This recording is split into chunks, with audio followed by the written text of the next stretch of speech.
পুরো এপিসোড দেখতে জি5 অ্যাপ এখনই ডাউনলোড করুন। সিন্ধুক থেকে তুমি চুরি করোনি? আমি তো স্বীকার করছি, আমি চুরি করেছি, কিন্তু কেন করেছি সেটা কি তুমি শুনবে না? জেলে থাকার সময় কি ভয়ঙ্কর অত্যাচার হতো আমার উপর তুমি জানো? দিনের পর দিন আমাকে খেতে দেয়নি কেউ। কি করতাম? বাধ্য হয়ে জেল থেকে পালাতে হলো। জেল থেকে বেরিয়েও তো আমাকে কেউ খেতে দিল না। কি করব? বাধ্য হয়ে চুরি করতে হলো। সেই জন্য ছদ্মবেশে এ বাড়িতে ঢুকেছ?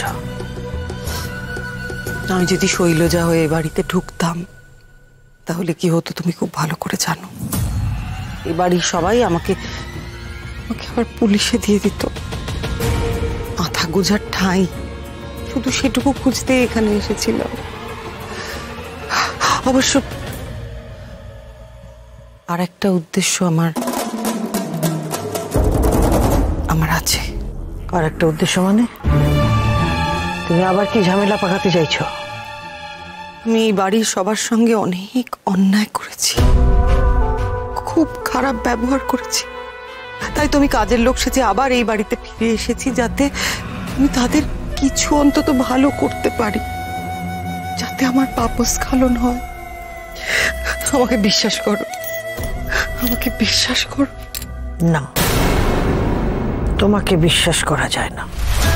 ছোটবেলা থেকে আমি যা বলেছি তুমি তার উল্টো পথে হেঁটেছ। তুমি বদলে গেছো, এটা আমার বিশ্বাস হয় না। মা,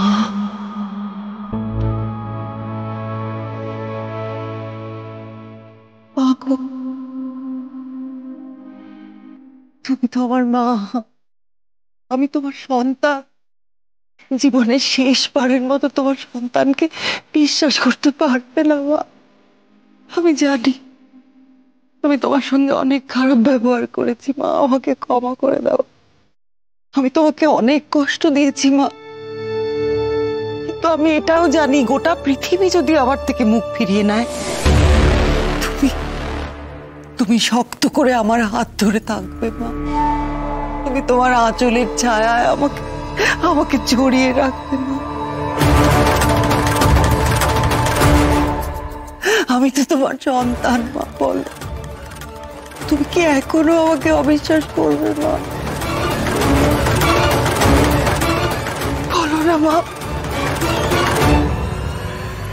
বলো না তুমি এখনো অবিশ্বাস করবে?